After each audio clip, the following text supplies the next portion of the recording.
L'intitulé de notre travail est construire une paix durable à l'est de la République démocratique du Congo à travers la traçabilité des minéraux stratégiques et les recours à la justice transitionnelle.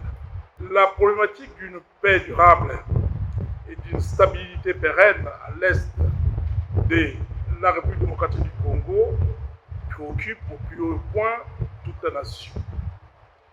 Des solutions ont été essayées depuis 30 ans, maintenant, sans résultat satisfaisant. Le pays continue à être pillé par les puissances étrangères qui nous agressent.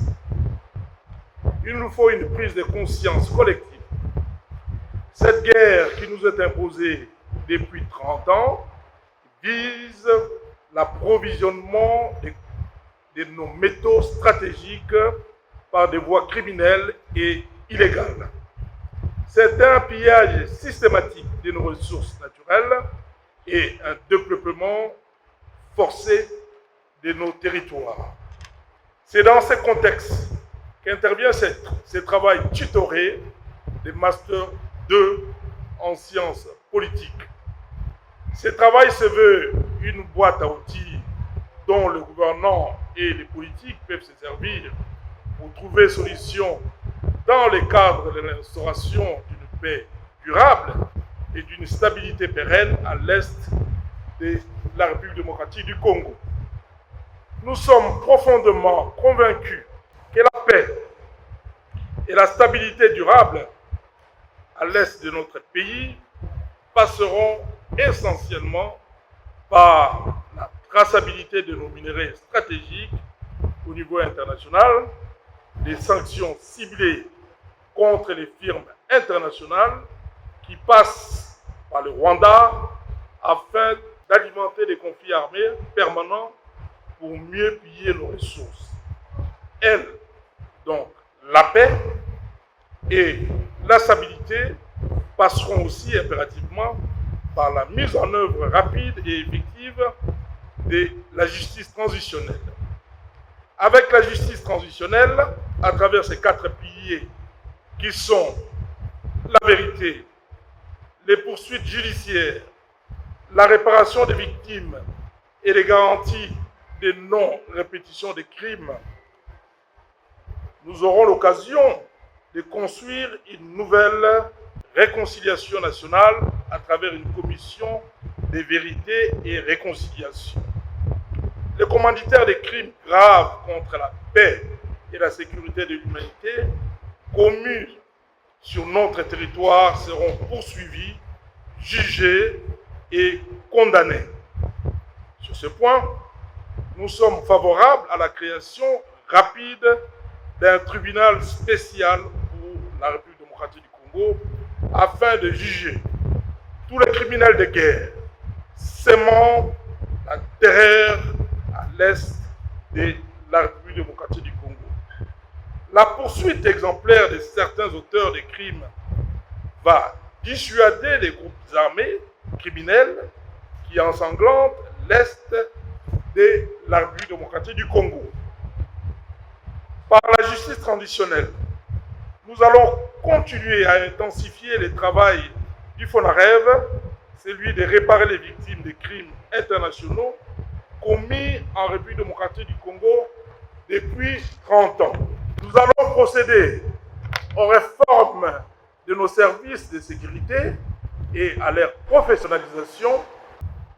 Les réformes vont permettre non seulement d'assurer de façon dissuasive la défense de l'intégrité territoriale, mais également d'assurer avec professionnalisme la sécurité des personnes et de leurs biens. Monsieur le professeur, membre du jury, tout au long des présentes recherches, au-delà de l'introduction et de la conclusion, nous avons développé 2 chapitres composés chacun des 4 sections. Le premier chapitre traite de la traçabilité des métaux stratégiques face à la capacité des puissances à s'approvisionner par tous les moyens même le plus criminel.